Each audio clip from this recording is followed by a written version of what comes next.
जय हिंद दोस्तों, स्वागत है आप सबका एक बार फिर से। आज के टॉप डिफेंस हेडलाइंस हैं। जापान के मिलिट्री ऑफ डिफेंस का एक हाई लेवल डेलीगेशन भारत आया हुआ है, जिन्होंने मजगांव डॉक शिप बिल्डर का दौरा किया और यहां पर उन्हें शिपयार्ड की क्षमता के बारे में बताया गया है। यूएस एयरफोर्स का MQ-9 रीपर ड्रोन ईरान समर्थित राग ग्रुप ने खत्म कर दिया है, जिसे कि सरफेस टू एयर मिसाइल के द्वारा खत्म किया गया था। इसकी डिब्रीज इराक की सिक्योरिटी फोर्सेस को मिली है। ग्रीक के प्रधानमंत्री फरवरी में भारत आने वाले हैं, जहां वो India middle east Europe corridor के बारे में बातचीत करेंगे। भारतीय नौसेना अब चाइना के रिसर्च वेसल की जो गतिविधियां हैं उन्हें बारीकी से देख रही है और चाइना का ये जो रिसर्च वेसल है वो 8 फरवरी को मालदीव में डॉक होगा। दरअसल चाइना इन वेसल्स के माध्यम से डेटा कलेक्ट करना चाहता है ताकि उनकी पनडुब्बियों के लिए इंडियन ओशन रीजन में एक सुरक्षित जगह मिल सके। 80 किलोमीटर रेंज वाली आकाश नेक्स्ट जनरेशन मिसाइल का डेवलपमेंटल ट्रायल पूरा हो चुका है और इसके अब यूजर ट्रायल जल्द शुरू होंगे। ईस्टर्न थिएटर में MR सैम रेजिमेंट को तैनात किया गया है और इस नई MR सैम का नाम रखा गया है आब्रा वेपन सिस्टम। भारत और किर्गिस्तान ने एक जॉइंट स्पेशल फोर्स एक्सरसाइज खंजर शुरू की है, वो भी हिमाचल में, जहां दोनों ही सेनाएं एक दूसरे से अनुभवों को साझा करेंगी और काउंटर टेररिज्म और स्पेशल फोर्स ऑपरेशंस को अंजाम दिया जाएगा। असम पुलिस ने 2551 जो ब्लैक पैंथर कमांडोज हैं उन्हें शामिल किया है, जिन्हें की भारतीय सेना ने ट्रेन किया था। प्रधानमंत्री नरेंद्र मोदी ने पराक्रम दिवस पर भारत के लोगों को शुभकामनाएं दी। आज नेताजी सुभाष चंद्र बोस जी की जयंती है और यह हमारे लिए साहस और सम्मान की बात है। हमारे देश की आजादी के प्रति उनका अटूट समर्पण एक प्रेरणा देता है। बढ़ते नेक्स्ट अपडेट की तरफ। हाल ही में आप सब जानते हैं कि अडानी डिफेंस ने दृष्टि 10 ड्रोन की डिलीवरी भारतीय नौसेना को की है। कंपनी की तरफ से कहा गया है कि वर्तमान में दृष्टि 10 UAV में स्वदेशीकरण का जो स्तर है वो 70% है और अडानी डिफेंस इसे 80 से 90% तक बढ़ाएगा। और हर्मिस 900 प्लेटफॉर्म पर आधारित दृष्टि 10 एक medium altitude long endurance UAV है, जो न केवल अपने प्रदर्शन के लिए बल्कि स्वदेशी विनिर्माण में भी महत्वपूर्ण भूमिका निभाएगा। अब अडानी डिफेंस को भारतीय नौसेना और भारतीय सेना दोनों से 2-2 यूनिटों के लिए टोकन ऑर्डर भी मिले हैं। इस UAV का निर्माण भारत में स्थित अत्याधुनिक Adani Elbit unmanned aerial vehicle complex में होता है और ये फैसिलिटी एक पिवटल रोल अदा करती है UAV के complete carbon composite arrow structure के निर्माण में। चलिए बढ़ते नेक्स्ट अपडेट की तरफ। दोस्तों 155 मेल UAV का ऑर्डर, जिन्हें कि 3 आर्म फोर्सेस के लिए खरीदा जाना है, वो एक स्प्लिट ऑर्डर होगा, जिसमें कि स्वदेशी स्थानीय स्तर पर बना हुआ आर्चर NG, इसके अलावा हर्मिस 900 और हेरॉन मार्क 2 होंगे। बता दें कि स्थानीय स्तर पर बनाए जाने वाले हर्मिस 900 और हेरॉन मार्क 2 को तुरंत जरूरतों के हिसाब से शामिल किया जाएगा, लेकिन जो स्वदेशी आर्चर NG है उसकी 70 यूनिटें खरीदी जाएंगी और ये जो स्प्लिट ऑर्डर है वो इस बात की ओर इशारा करता है कि भारत आगे और भविष्य में अपनी स्वदेशी टेक्नोलॉजी पर ही ज्यादा फोकस करेगा। बढ़ते नेक्स्ट अपडेट की तरफ। दोस्तों आज गणतंत्र दिवस फ्लाई पास रिहर्सल के द्वारा कुछ वीडियोस मैंने भी लिए, जो कि आपको भी गदगद और आकर्षित भी करेंगे। इस दौरान दोस्तों सुखोई 30 MKI और P-8I विमानों का प्रदर्शन किया गया।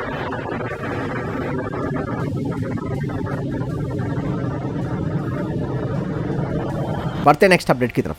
दोस्तों एलन मस्क ने एक बड़ी बात कही है भारत को लेकर। दरअसल भारत को अब संयुक्त राष्ट्र सुरक्षा परिषद में स्थायी सीट के लिए दुनिया के सबसे अमीर इंसान एलन मस्क का भी साथ मिल चुका है। एलन मस्क की तरफ से कहा गया है कि भारत दुनिया का सबसे अधिक आबादी वाला देश बन चुका है और उसे अब संयुक्त राष्ट्र सुरक्षा परिषद में स्थायी सदस्यता ना देना एक हास्यास्पद बात है। साथ ही उन्होंने कहा कि संयुक्त राष्ट्र की जो निकाय हैं उनमें समीक्षा की अब जरूरत है। साथ ही उन्होंने कहा कि समस्या यहाँ पर यह है कि जिन देशों के पास ज्यादा ताकत है वो अब इसे छोड़ना भी नहीं चाहते और धरती पर सबसे ज्यादा आबादी होने के बाद भी संयुक्त राष्ट्र सुरक्षा परिषद में भारत स्थायी सदस्य नहीं है। और आप सब जानते हैं कि भारत की दावेदारी में चाइना सबसे बड़ा रोड़ा बना हुआ है। चाइना को इस बात का भी डर लगता है कि अगर भारत यहाँ पर स्थायी सदस्यता हासिल कर लेता है तो चाइना का एशिया में जो इम्पैक्ट है यानी कि प्रभाव है वो काफी कम हो जाएगा। वजह साफ है, इसीलिए चाइना भारत को यहां से बाहर रखने की तमाम चालें चल रहा है। इसके अलावा चाइना पाकिस्तान के रास्ते भी भारत के खिलाफ अभियान चलाता है। बात साफ है कि कई वर्षों की मांग के बाद भी संयुक्त राष्ट्र सुरक्षा परिषद में सुधार की मांग को पूरा नहीं किया जा रहा है। बढ़ते नेक्स्ट अपडेट की तरफ। दोस्तों एरोस्पेस और डिफेंस मैन्युफैक्चरिंग स्टार्टअप जे एरोस्पेस ने हैदराबाद में अपने विनिर्माण केंद्र का उद्घाटन किया, जो कि एरोस्पेस और रक्षा उद्योगों के लिए विनिर्माण सॉल्यूशन पेश करता है। बता दें कि इनकी जो सुविधा है वो 1,60,000 वर्ग फुट तक फैली होगी, जिसका उद्देश्य वैश्विक एरोस्पेस और रक्षा आपूर्ति श्रृंखला को एक नया आकार देना है। कंपनी की तरफ से कहा गया है कि ये जो फैसिलिटी है वो एक अधिक मजबूत और अडेप्टेबल एरोस्पेस सप्लाई श्रृंखला यानी कि चेन बनाएगी और उद्योग की क्षमताओं और लचीलेपन को बढ़ाने की दिशा में काम करेगी।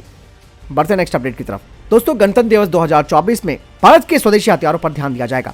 जो मैकेनाइज्ड कॉलम है उसमें सबसे पहले T-90 भीष टैंक्स होंगे, उसके बाद नाग मिसाइल सिस्टम, फिर मैकेनाइज्ड इन्फेंट्री की Sarath BMP-2 equipment, Pinaka multi rocket launching system, Swathi weapon locating radar, Sarvatra bridging system, advanced radio frequency monitoring system, drone jammer, medium range surface to air missile. ये जो advanced radio frequency monitoring system तथा drone jammers हैं और medium range surface to air missile, ये पहली बारी कर्तव्य पथ के ऊपर रिपब्लिक डे परेड में दर्शाए जा रहे हैं और ये कटिंग एज इक्विपमेंट है जो कि विभिन्न कन्वेंशनल और सब कन्वेंशनल ऑपरेशंस में हमारे फोर्सेस के सहयोग के लिए इंट्रोड्यूस किया गया है। इनके साथ ही आप देखेंगे न्यू जनरेशन ऑफ व्हीकल्स, ज़्यादातर इंडिजिनस, एक दो इक्विपमेंट मेक इन इंडिया। आप all terrain vehicle, specialist mobility vehicle, light strike vehicle, vehicle mounted Indian mortar system, infantry mortar system, quick reaction vehicle, heavy and medium, इन सब को अपने समक्ष देखेंगे। आपको बता दें कि फ्रांस की एयरफोर्स और सेना के जो कंटिजेंट्स हैं वो भी भारत पहुंच चुके हैं और वो भारत पहुंचकर काफी खुश भी हैं।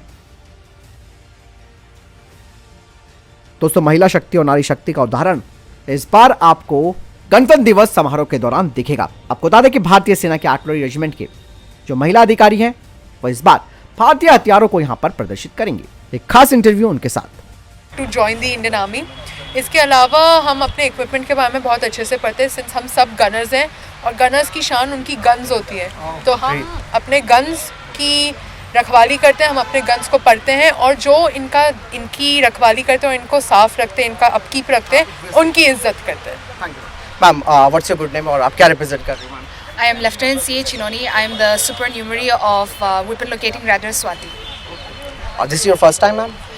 This is my first time as an officer, but this is my second time, if I should say, being in Karvia Path. Thank you ma'am.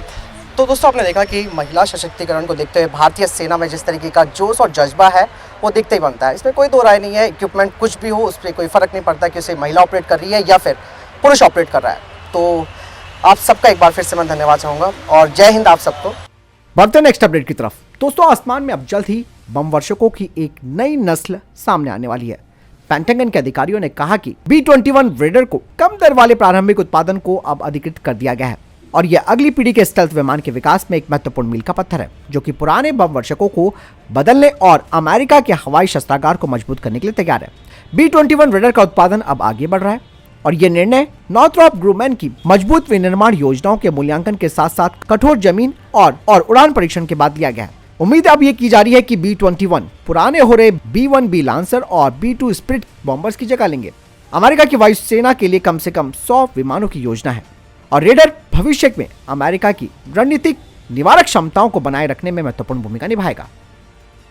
बढ़ते नेक्स्ट अपडेट की तरफ। आप सब जानते हैं कि राम मंदिर का उद्घाटन अयोध्या में किया गया, लेकिन इसके बाद पाकिस्तान के बयान पर बयान आए जा रहे हैं। अब पाकिस्तान की सरकार की तरफ से राम मंदिर प्राण प्रतिष्ठा समारोह की निंदा की गई है। पाकिस्तान की तरफ से कहा गया है कि 500 साल पुरानी बाबरी मस्जिद को तोड़कर बनाया गया ये मंदिर हमेशा के लिए भारत के लोकतंत्र के चेहरे पर कलंक बनेगा। इसके अलावा उन्होंने कहा कि भारत में लोकतंत्र सुरक्षित नहीं है। अगर यहाँ पर दोस्तों पाकिस्तान की अगर बात की जाए तो बड़ा लोकतंत्र का हवाला देता आ रहा है ये देश।